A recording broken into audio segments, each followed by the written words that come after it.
warahmatullahi wabarakatuh. Waalaikumsalam warahmatullahi wabarakatuh.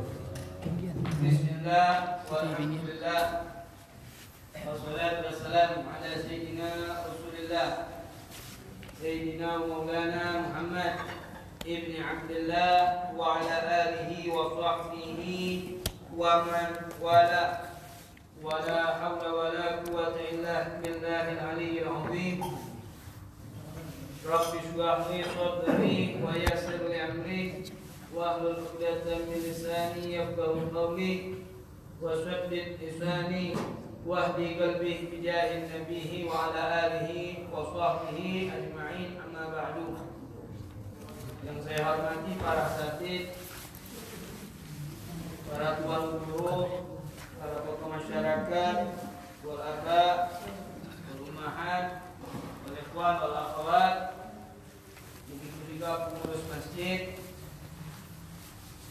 Yang saya hormati, semoga perkumpulan kita mendatangkan keberkahan dari Allah Subhanahu wa taala. Amin. Mendapatkan ampunan dari Allah Subhanahu wa taala dan dimudahkan segala urusan kita dan dijauhkan dari bala. Dan apabila ada sakit, mudah-mudahan Allah cepat angkat penyakit kita. Amin ya rabbal alamin.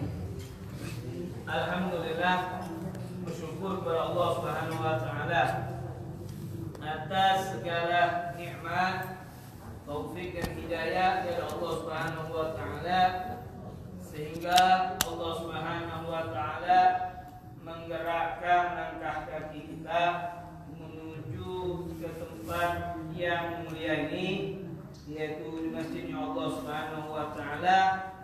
Maka dari itu kita dianjurkan tak kala kita berada di tempat yang mulia ini, ketika kita masuk ke tempat yang mulia ini, dahulukanlah dengan kaki kanan dan berniat i'tikaf. Bila dia berniat i'tikaf, niatlah i'tikaf sebagaimana niatnya nawaitul i'tikaf di hadzal masjid ma dumtu fihi lillahi ta'ala, hingga kita duduk kita mendapatkan pahala dari Allah Subhanahu wa taala, mendapatkan pahala juga dalam hudurul majalis. Salawat dan seiring salam kita junjung kepada baginda Nabi kita Nabi Muhammad SAW, keluarganya, sahabatnya dan pengikutnya hingga akhir zaman. Ma'asyiral hadirin wal hadirat yang dirahmati dan dimuliakan oleh Allah Subhanahu wa taala. Ada 3 perkara yang mana perkara ini sangat mulia, rahmat, tapi dianggap remeh oleh orang-orang. Yang pertama yaitu duduk. Duduk itu bisa mendatangkan rahmat, ampunan dari Allah Subhanahu wa taala. Duduk sama siapa? Duduk sama ulama, duduk sama asatidz, duduk sama para kiai, duduk sama orang-orang yang soleh, duduk sama orang-orang yang baik. Duduk sama mereka semua itu mendatangkan pahala dan bisa membuat kita menyadari kesalahan-kesalahan kita. Begitu juga duduk di dalam majelis taklim, itu juga mendatangkan rahmat, mendatangkan ampunan dari Allah Subhanahu wa taala. Tapi ingat, saya di hadapan antum, bukan saya di masa lebih benar atau lebih alim. Banyak yang lain asatidz yang lebih alim daripada saya. Nah, di sini sama-sama belajar. Bagaimana niat tadi, nawaitu ta'alluma wa ta'allum, niat belajar dan mengajar. Terus juga itu yang pertama itu duduk. Kalau orang-orang soleh itu mendatangkan rahmat, maka tidak rugi kita duduk sama mereka. Kalau orang-orang sekarang dianggap remeh duduk. Iya, duduk tempat yang nongkrong di tempat wisata atau ataupun yang lain. Sebenarnya bisa juga mendapatkan pahala sambil dia berzikir, sambil dia dapat. Itu yang pertama. Adapun yang kedua yaitu pendengaran. Pendengaran. Ini pendengaran kadang-kadang dianggap remeh sama seseorang, masalah pendengaran. Padahal pendengaran ini bisa mendatangkan rahmat sama kita. Bagaimana bisa mendatangkan rahmat pahalanya? Telinga itu bisa mendapatkan rahmat, yaitu mendengarkan orang yang ngaji Quran, orang yang berselawat, mendengarkan ilmu. Nah itu bisa mendatangkan telinga tersebut, mendatangkan pahala. Nah kadang-kadang diremehkan sama seseorang. Tidak untuk mendengarkan Al-Quran, tidak mendengarkan selawat, tidak mendengarkan ilmu, tapi mendengarkan gosip, mendengarkan riba. Ya, nah, itu yang kedua. Ada yang ketiga, yaitu makan. Makan. Makan ini bisa mendatangkan rahmat pahala sama kita. Ya, tapi jangan remeh sama orang. Bagaimana bisa mendatangkan pahala ketika makan? Yaitu itu niat. Ketika kita makan, aku niat tujuannya supaya kuat ibadah. Makan malam, aku niat makan malam ini supaya aku bisa bangun malam. Ya, itu para ulama mereka tidak makan tuh orang-orang soleh kecuali tak kalah lapar. Kalau kita kan sedikit-sedikit makan. Ya, kalau ulama tidak mau makan kecuali tak kalah lapar dan tidak mau kenyang. Kalau sudah makan, hanya untuk menyambung istilah kehidupan, tidak sampai ke kenyang. Nah, kita kan kadang makan-makan aja tanpa ada niat cuma bismillah mungkin itu juga kalau ingat. Kalau enggak, sudah barang manusia mau makan. Pun kalau ingat. Nah itu hasil 3 perkara itu kalau kita gunakan dengan baik akan mendatangkan rahmat dari Allah, ampunan dari Allah Subhanahu wa taala. Ma'asyiral hadirin wal hadirat yang dirahmati dan dimuliakan oleh Allah Subhanahu wa taala. Sebagaimana di bulan yang lalu untuk pengajian di bulan ini, alhamdulillah Allah takdirkan kita sama-sama berkumpul. Allah kirim kita semuanya di sini, yang mana pada malam hari ini kita akan membuka kitab Ayyuhal Walad, wahai seorang anak. Kita ini identitas pasti anak, ya pasti punya orang tua gitu. Nah kitab ini sangat tipis jadi, tidak tebal, tipis. Ustaz pun ada tipis saja, hanya beberapa lembar. Tapi fadilahnya luar biasa, manfaat isi kitab ini. Ya, di sini diawali oleh Imam Al-Ghazali, pengarangnya Imam Al-Ghazali. Dia mulai dengan kalimat Bismillahirrahmanirrahim, yaitu tujuannya ittiba dengan Al-Quran. Mulai awal kitabnya ada mulainya dengan Bismillahirrahmanirrahim, ikuti Al-Quran. Tidak menyebut hukum basmalah pun macam-macam. Ada yang wajib. Apa yang wajib? Bismillahirrahmanirrahim ketika sholat dalam surat Fatihah. Bismillahirrahmanirrahim wajib menurut indahnya dengan Syafi'i. Ada hukumnya sunnah ketika makan, ya, ketika minum, baca Bismillah. Ketika juga melakukan hal-hal yang baik, ucapkan Bismillah. Ada juga hukumnya mubah. Mubah itu memindahkan sesuatu. Contohnya ini HP. Saya ambil dari sini ke sini. Bismillahirrahmanirrahim. Boleh-boleh, tapi tidak mendatangkan pahala. Mubah. Ada juga hukumnya makruh. Hukumnya makruh ini seperti mengucap Bismillahirrahmanirrahim lagi ngerokok. Bismillahirrahmanirrahim. Ya. Walaupun rokok tadi kan ada siapa yang mengatakan makruh, ada yang haram. Kita anggap aja makruh dah. Jangan bilangi haram repot nanti. Sulit nih. Mudah-mudahan yang kuat untuk mencegah daripada waktunya lebih bagus nih. Ya. Bismillahirrahmanirrahim. Ada juga hukumnya haram, yaitu ketika mencuri. Nah, motor kemudian apa? Bismillahirrahmanirrahim. Dan dia tidak ketawa. Haram. Ini yang pun Ya, kita menyebut nama Allah yang Maha Pengasih lagi dan Maha Penyayang. Nah, di dalam kalimat Bismillahirrahmanirrahim itu ada dua kalimat dari kalimat Asmaul Husna, dari nama-namanya Allah Subhanahu wa taala, yaitu Ar-Rahman dan Ar-Rahim. Itu dikatakan bahwasanya barang siapa yang berdoa memakai itu apa bahasanya sama ya, memakai doa ketika kita berdoa, memakai dari kalimat Asmaul Husna, terserah dari Ar-Rahman, Ar-Rahim, Al-Malik, terserah ya, 99. Itu dikatakan Allah itu tak kala ada seorang hamba berdoa semacam itu Allah enggak menolak. Maksudnya apa? Allah pasti terima doa. Ya, orang yang berdoa pakai salah satu dari kalimat Asmaul Husna. Allah itu tidak boleh Asmaul Husna kata istrinya berarti tidak terima. Kan Bismillahirrahmanirrahim ada Asmaul Husna ya. Ya kan? Kalau tidak disebutin apa? Ya Hayyu ya Qayyum. Kan Bismillah itu sudah awalnya Ar-Rahman Ar-Rahim dari kalimat dari Asmaul Husna. Itu yang pertama. Terus selanjutnya oleh beliau dengan kalimat Alhamdulillahi Rabbil Alamin. Alhamdulillah pujian lillah hanya untuk Allah Subhanahu wa taala, Rabbi Tuhan alamin semesta alam. Sama alhamdulillah ittiba'i lil Quran.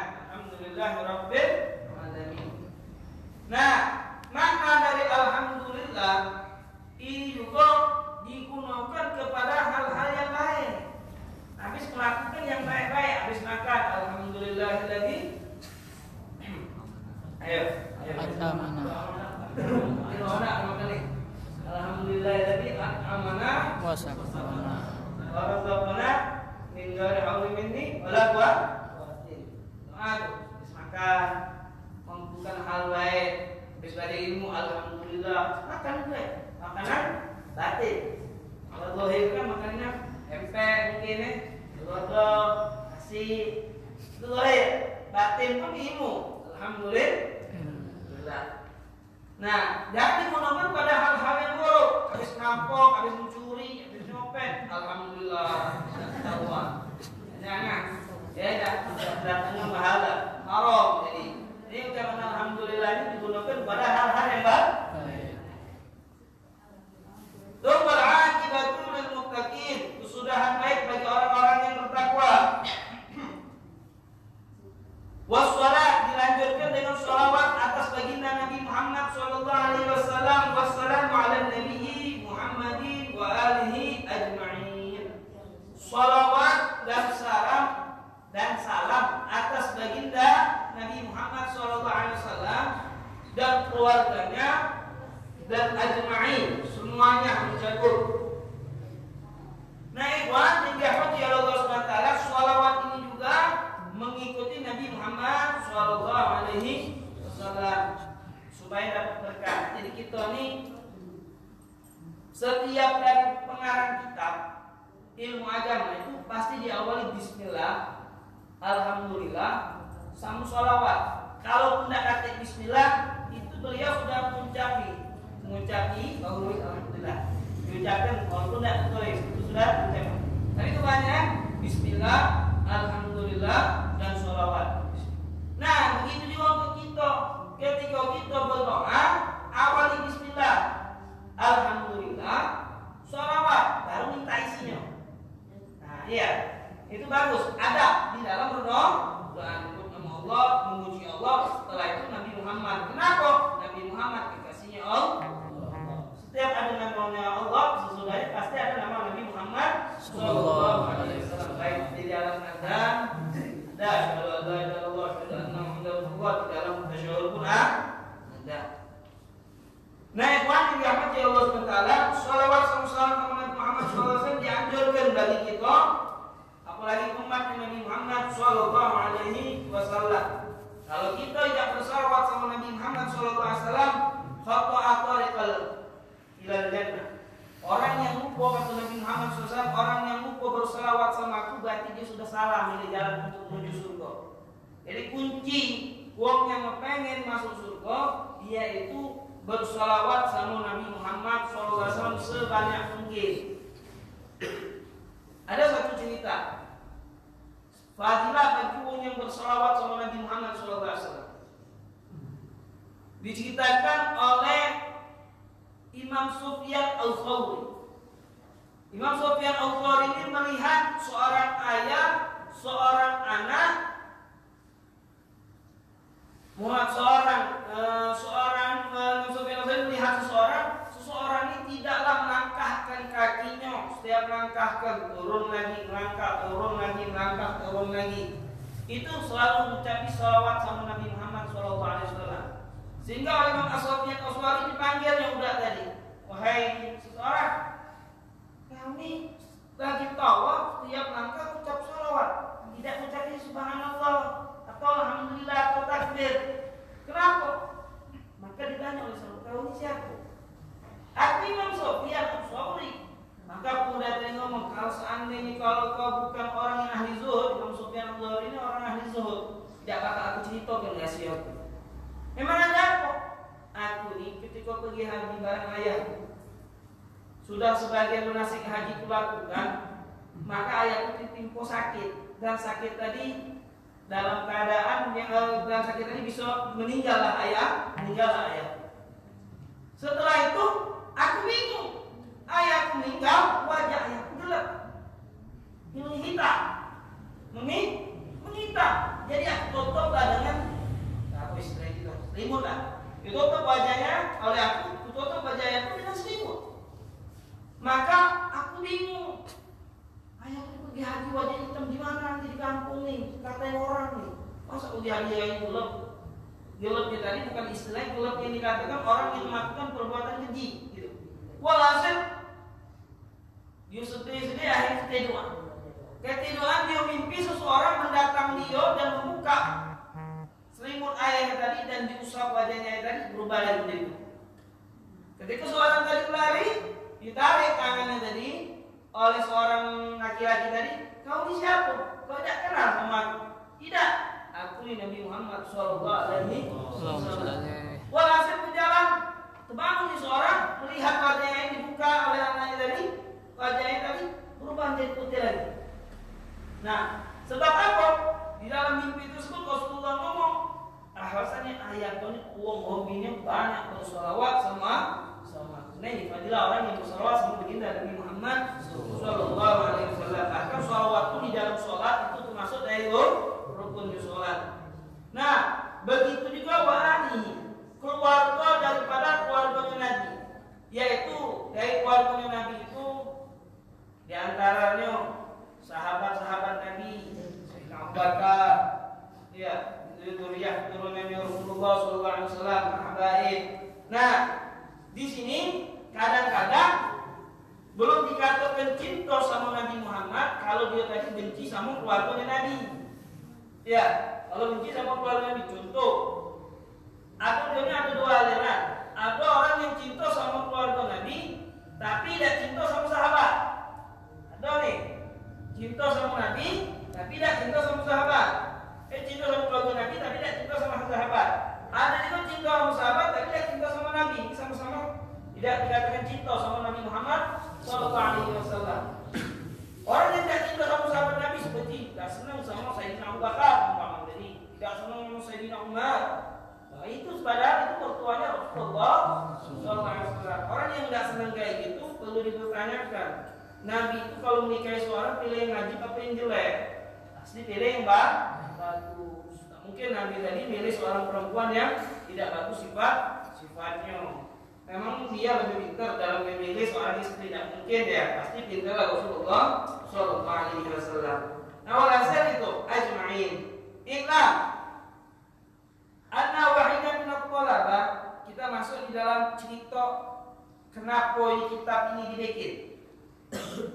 Iklam anna wahidan min at-talabah, ketahuilah sesungguhnya ada seseorang salah satu seorang dari murid yang al-mutaqaddimin, yang terdahulu, yang maksudnya alumni lah, ibarat dari alumni. Lazana khidmat Syekh Al-Imam Zainuddin Hujjatul Islam Abi Hamid bin Muhammad Al-Ghazali. Dia ini selalu khidmat sama Syekh Imam Al-Ghazali, ngabdi. Selain dia belajar ngabdi, Ya, selain dia belajar kan, ingat sama Imam Ghazali, ketika dia belajar sama Imam Ghazali. Qaddasallahu ruhahu washtaghala bitahsini wa qiraatil alim. Semoga Allah Subhanahu wa taala mensucikan ruhnya washtaghala bitahsini wa qiraatil alim. Ini seorang murid tidak pernah absen di dalam mencari ilmu. Coba mencari ilmu dengan Imam Ghazali alaihi wa qiraatil alim alaihi. Baca ilmu sama Imam Ghazali tidak pernah absen, sibuk dia belajar sama Imam Ghazali setiap waktu. Ada ilmu sama Imam Al-Ghazali hatta jamaah sampai berbulu sehingga berhasil dia mengumpulkan ilmu-ilmu. Banyak yang didapatkan ilmu daripada ilmu dari Imam Al-Ghazali. Wastakmala fadailan nafs. Maka sempurnalah ibaratnya jiwa tadi berhasil di dalam mempelajari ilmu. Kenapa? Langsung ilmunya langsung banyak daripada Imam Al-Ghazali. Luar biasa. Imam Ghazali guru antep, murid kantem. Nah siapa? Kita siapa? Nah setelah kita Imam Ghazali sama mereka ya, murid rajin semangat, Imam Ghazali pun kantem ilmunya, dua-duanya nanya. Tapi ini murid, anak dapat perayaan. Kemudian ini murid merenung, berpikir, merenungi pada suatu hari, fi halim nafsihi, di dalam keadaan diri. Macam apa anakku kali Wahakara ala balihi, dan terlintas dalam hatinya. Waqala ini qara'tu anwa'an minal ulum, sesungguhnya aku membaca macam-macam daripada ilmu. Aku banyak mempelajari ilmu dari Imam Al-Ghazali. Wasaratu lai'ana ummi ala ta'allumiha wa jami'iha. Kemudian setelah dia membaca macam-macam banyak ilmu dari Imam Al-Ghazali, dia berpikir, manalah ilmu yang bermanfaat untuk aku dengannya. Dari sebanyak aku punya ilmu ini, ilmu yang bisa membawa aku manfaat yang mana ketika aku belajar, yang ada ta'allum yang ketika aku belajar, ilmu yang tak mana? Tentu ilmu masalah sholat manfaat bagi kita. Tahu ilmu masalah puasa, ilmu masalah haji, itu manfaatkan. Tidak mungkin tahu tentang bisa melakukan sholat kalau tidak mengetahui tentang masalah sholat, rukun sholat dan penerapan sholat, itu bermanfaat buat kita. Bukan ilmu yang dikategorikan. Mohon maaf, di sini yang dimaksud ilmu di sini yaitu ilmu agama. Kita nih boleh belajar ilmu apapun, tapi dahulukanlah ilmu agama yang utama. Kita tidak bisa untuk menguasai seluruh ilmu, tidak mungkin. Ya, jadi tapi dahulukanlah ilmu agama yang utama. Itulah ilmu yang akan memberikan manfaat sama kita. Ilmu Muhammad, ilmu bahasa Inggris, ibarat tadi boleh kita belajar. Ilmu apalagi bahasa Arab boleh, tapi ilmu yang paling penting dari itu ilmu masalah ibadah. Tak malu kita bisa jadi bisa manfaat dan kelak di surga. Baik. Dari PG ini mungkin tadi ilmu yang tak malu lah, ilmu yang bisa membuat aku manfaat. Walaupun wakan yang tadi di agama ayat nawiah dan fauni pada, wajib nisufi kabri. Dia tadi walhasil manakah ilmu aku yang bisa bermanfaat, yang aku kumpul ke ilmu, kemudian dia tadi memikirkan mana ilmu aku yang fauni pada untuk bisa memberikan manfaat ilmu aku besok, wajib nisuni fi qabri, dan bisa menghibur aku dalam kuburan. Ilmu ini tak lah bisa menghibur aku dalam di dalam kuburan itu. Ya tentu ilmu yang diajarkan oleh Rasulullah SAW, ilmu yang manfaat, sholat dan lain-lain, ibadah. Wa ayyu hal yang fa'atahu kama qala Rasulullah SAW. Dia ini takut ilmu ini tidak manfaat sama aku. Sebab apa? Aku takut tinggal ilmu ini. Jadi ilmu yang manfaat yang manfaat. Dia takut kenapa? Bahwa Rasulullah SAW dalam sabda, Allah ma'udzubika min ilmin la yanfa'. Ya Allah, aku berlindung kepadamu dari ilmu yang tidaklah bermanfaat. Mudah-mudahan ilmu kita dalam keadaan bermanfaat. Wasdamarat hadhil fikra. Terus dia tadi merenung. Tak manfaat ilmu tadi bisa memberikan manfaat sama aku.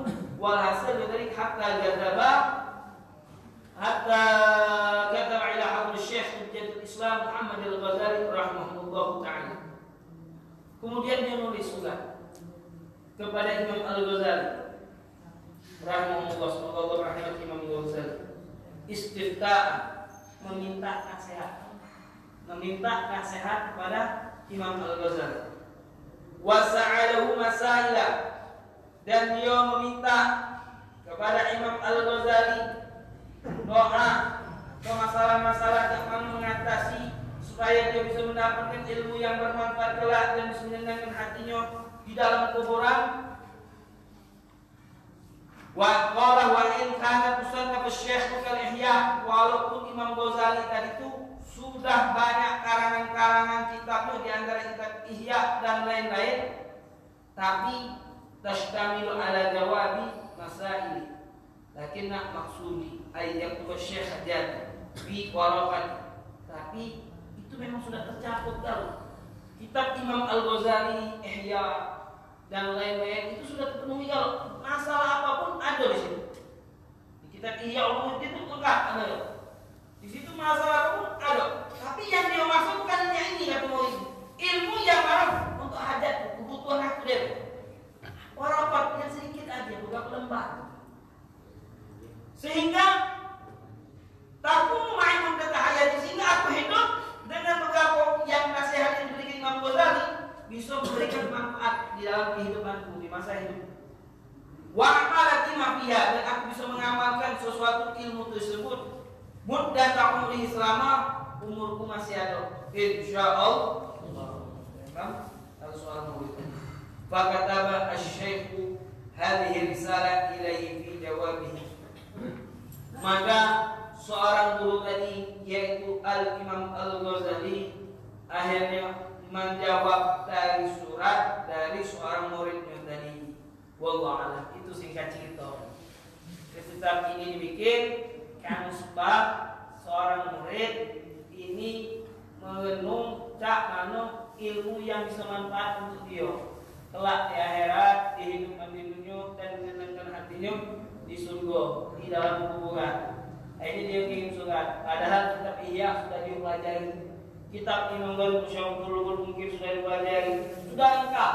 Sekelas beliau masih minta ilmu, kita harus kasihkan telinga deh. Nasihat sulit, ya menerima. Walhasil ini seorang murid, wah luar biasa. Akhirnya bikinlah nama kitabnya Ayyuhal wa Bismillahirrahmanirrahim. Waalaikumsalam. Ilah, ketahuilah, termasuk nih yang nomor 1. Ayyuhal walad, wahai seorang murid. Ya, wahai seorang murid. Seorang murid ini memiliki ayah, yaitu bu, seperti orang tua memiliki anak, kedudukan. Ya, seorang murid punya ayah, yaitu guru.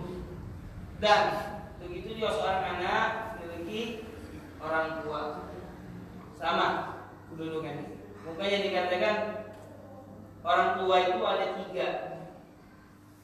Pertama orang tua asli, kedua guru, ketiga mertua, dan yang punya nikah semua.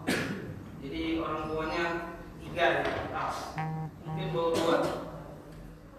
Nah, iklan ayyuhal walad, ketahuilah wahai seorang murid. Ini bukan basa-basi, Imam Ghazali nulis ayyuhal walad. Kita ini mencari guru harus benar-benar yang memperhatikan kita, yang benar-benar mengajak kepada kita ke jalannya Allah Subhanahu wa Ta'ala. Tak kala kita ada guru yang semacam ini,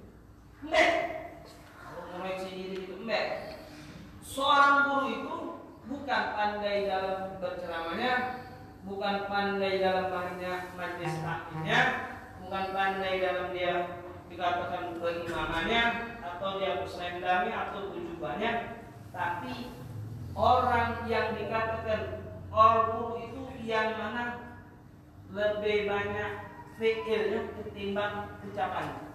Pencerahan ini ngomong deh, buat buat. Kalau kita ketemu guru yang macam ini, ucapannya sedikit tapi perbuatannya memberikan contoh sama yang lain di luar biasa. Ini luar biasa.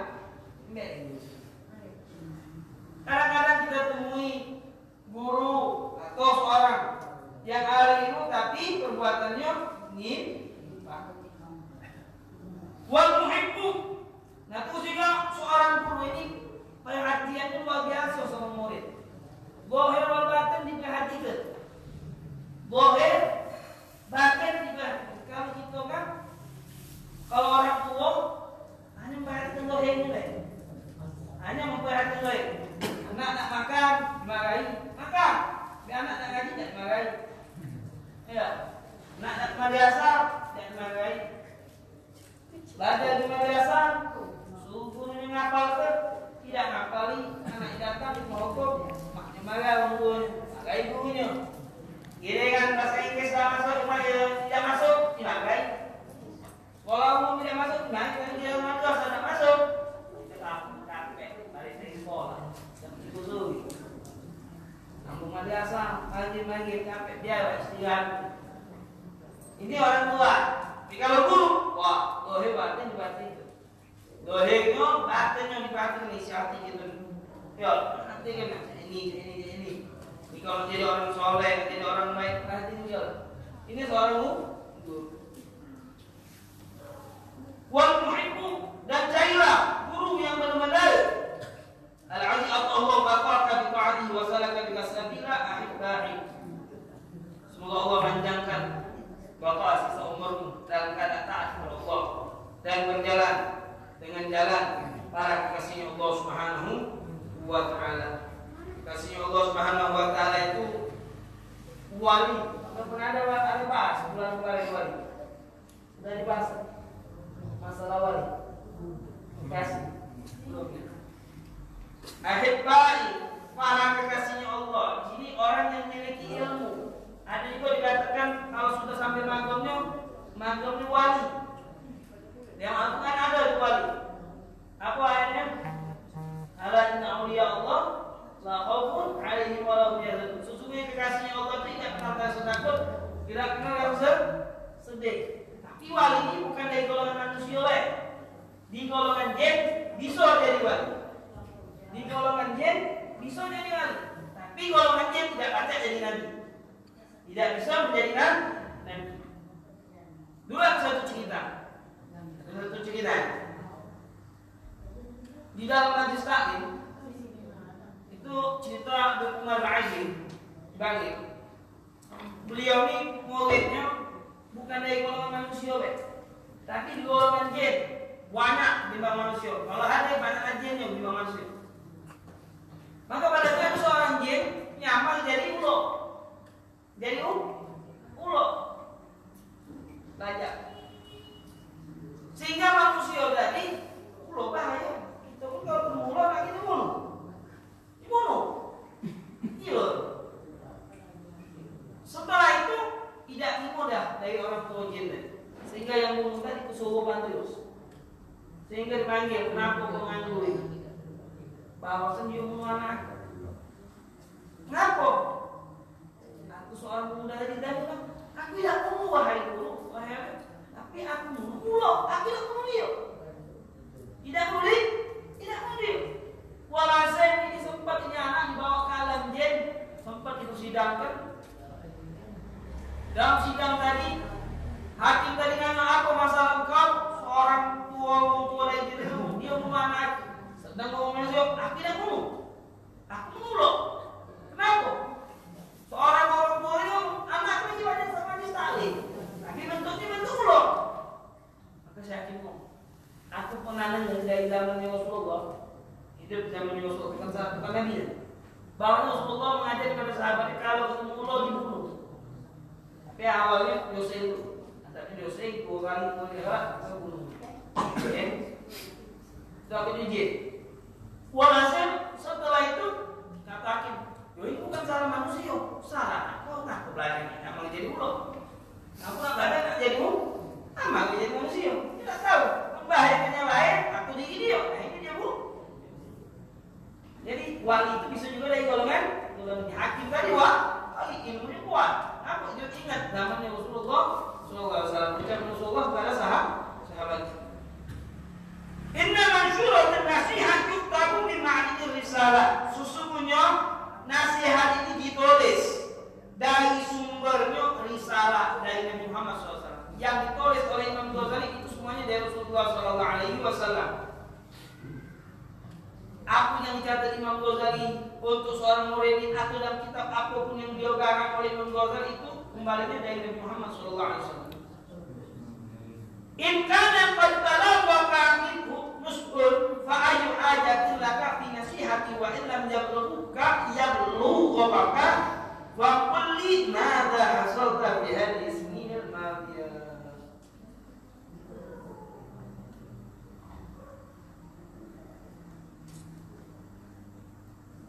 Sesungguhnya nasihat itu ditulis dari sumbernya Nabi Muhammad SAW. Jika ada telah sampai kepadamu itu nasihat, ngomong siapa? Sama seorang murid. Fa'ayu hajat telah kafi nasihat, maka untuk apa lagi kau minta nasihat masuk? Atau seorang murid dari kata Imam Ghazali tadi sama muridnya tadi. Begitu juga. Wa illam yablughu maka fakul limadha hatalta bi hadis minal mandiyah. Kalau memang kau tidak sampai ilmu nasihat tadi sama kau, terus kemana buku-buku kau yang lalu? Untuk apa? Ini murid yang terkenal, yang hatam kitab Imam Ghazali banyak, alim, terus yang alim, zahid, masya Allah, apalagi hikmah, nama Imam Ghazali masih ditanyakan kau minta nasihat. Terus mana? Apakah tidak sampai nasihat tersebut sama kau? Kalau tidak sampai kemana waktu umur kau terlalu. Terus kelas beliau, lagi kelas itu banyak kita hilang waktu kita untuk urusan dunia ataupun urusan yang lain, bukan masalah urusan akhir. Nah, ikhwan yang dirahmati oleh Allah Subhanahu wa Ta'ala.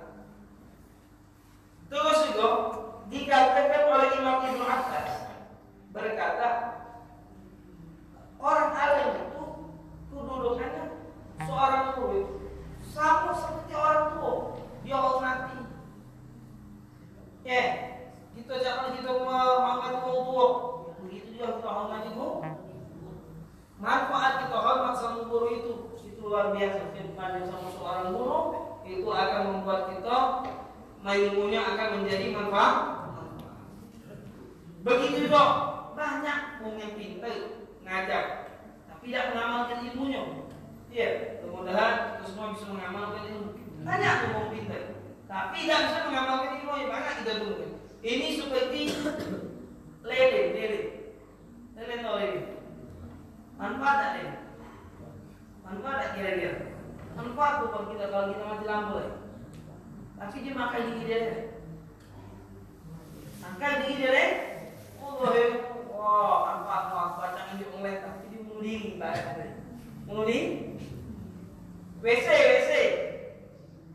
Nak WC kalau kita ketemu WC hotel tuh yang hebat itu, paling bintang itu, bintang hotel, mau biasa untuk alam buat itu gitu. Tapi apa? Dalamnya untuk omega, untuk dia aja. Wah, manfaat tapi sering tidak iya. Apa? Nah, jadi bahasa itu seorang yang alim, orang yang pintar banyak, tapi kalau tidak mengamalkan ilmu, itu seperti lele atau tapi malah kita jadi seperti minyak wangi, bisa memberikan manfaat kepada orang yang lain. Jadi ilmu sedikit tapi bisa kita amalkan dan bisa kita ajarkan kepada yang lain. Contoh mohon maaf sedikit membawa bisa ngajari huruf hijaiyah, manfaat sudah. Menjadi sama orang yang lain. Yang kita sepelekan orang yang mengajarkan huruf hijaiyah itu tidak dikatakan orang yang diakukan orang yang mengamalkan ilmu. Ya, ajar luar biasa. Sama kita ya, kalau orang kita mungkin tapi kita kayak kamu itu ajar, ya itu bahkan paling lebih besar dibanding yang semacam ini. Ajar itu mungkin bisa baca kan? Nah, ikhwan yang dirahmati Allah SWT itu yang pertama. Dan yang kedua, masih ada waktu? Masih?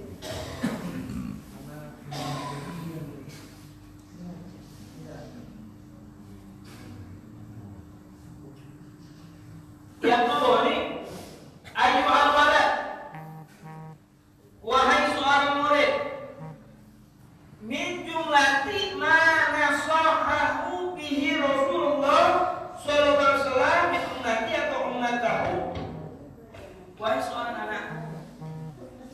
daripada murid tadi ya. Nasihat yang kedua Imam Ghazali tadi yang pertama. Ini yang kedua. Tapi nasihatnya bukan untuk dia untuk kita gagal juga. Ya, bukan kita dengan malaikat kayak kamu. Imam Ghazali sama murid. Tapi nasihat Imam Ghazali untuk seorang murid itu untuk kita juga. Ini ngomong. Ayuhal walad anak dari berapa jumlah nasihat-nasihat yang terkumpul yang diucapkan oleh Rasulullah, nasihat Rasulullah kepada umatnya itu sangat banyak.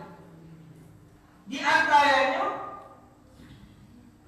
qaulu alaihi salam, ucapan baginda Nabi Muhammad sallallahu alaihi wasallam, alamatu i'radillahi ta'ala anil 'abdi ishtighaluhu bima la ya'ni.